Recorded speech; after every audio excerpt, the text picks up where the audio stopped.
रहती थी एक महिला शांतम्मा अपने बेटे विष्णु के साथ। वह अपने बेटे का बहुत ख्याल रखती थी और विष्णु भी अपनी माँ से बेहद प्यार करता था। परंतु विष्णु को इतना ज्यादा मजदूरी और मेहनत करना पसंद नहीं था। हर रोज शांतम्मा कठोर परिश्रम करके पैसे कमाती थी। आधा पैसा विष्णु की पढ़ाई के लिए जमा करती थी। विष्णु पढ़ाई में बहुत मेहनत करता था, हर किसी की मदद करता था और जब भी किसी को उसकी जरूरत होती है वह अवश्य आगे आता था। एक दिन जब विष्णु स्कूल से वापस आ रहा था तो उसने सड़क पर एक बूढ़े जख्मी आदमी को देखा। विष्णु ने जल्दी उस आदमी की मदद की। उसको वह घर ले गया और कुर्सी पर बिठाया, सारे घाव की मरम्मत की और पट्टी भी लगाया।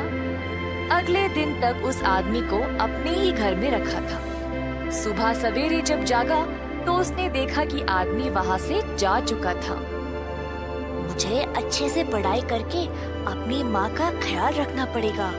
फर्श पर सोने से बेहतर है कि मैं माँ के लिए एक बड़ा सा बिस्तर ले आऊं। जैसे विष्णु ने ऐसा सोचा, जो भी उसके दिमाग में था वो उसके सामने प्रकट हो गया। उसकी माँ जो जमीन पर सो रही थी अचानक बिस्तर पर लेटी थी। विष्णु हैरान परेशान हो गया। तुरंत उसने अपनी माँ को जगाया। माँ, माँ, तुम सोए क्यों नहीं और मुझे क्यों जगाया? माँ, ये सारा सामान देखकर मैं डर गया। जब माँ ने जाकर देखा तो वो भी हैरान रह गई। ये क्या जादू है और मैं इस बिस्तर पर कैसे आ गई? विष्णु, माँ, केवल बिस्तर ही नहीं, पूरे घर को तो देखो, इतने सारे चीजें अचानक से आ गए। माँ ने देखा पर समझ नहीं पाई कि ये कैसे हुआ। डर मत विष्णु, यहाँ पर कोई नहीं है, तो तुम जाओ और सो जाओ। विष्णु के सोने के बाद माँ कुर्सी पर बैठ गई। सोचते सोचते उसकी नजर विष्णु के स्कूल के बैग पर पड़ी, जो पूरी तरह से फटा हुआ था। अरे नहीं, विष्णु का बैग फिर से फट गया। मुझे इसके लिए नया बैग लाना पड़ेगा। ऐसा सोचते ही एक नया बैग उसके सामने प्रकट हो गया।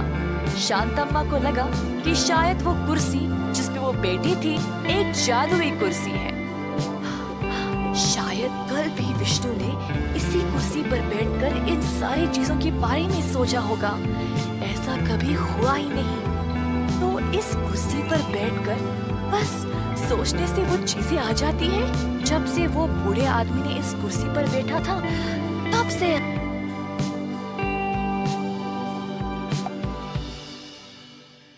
हो रहा है। शांतम्मा ने अपने आप को बहुत भाग्यशाली समझा। अगले दिन विष्णु अपनी माँ के पास आया।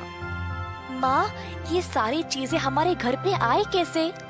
विष्णु बेटा, ये सब तुम्हारी ही वजह से हुआ है। तुमने उस बुजुर्ग आदमी की मदद की और उसके घाव की मरम्मत की। अगर तुम्हें वो आदमी फिर से कहीं पे दिखाई दिया तो उसको अवश्य घर ले आना। उस दिन से जब भी शांतम्मा कुर्सी पर बैठकर किसी भी चीज के बारे में सोचती थी तो वो चीज सामने आ जाती थी। दोनों सुखी से अपना जीवन बिताने लगे। गांव के सारे लोग देखने लगे कि कैसे शांतम्मा काम पे गए बिना घर में इतने सारे नए चीजें ला रही थी।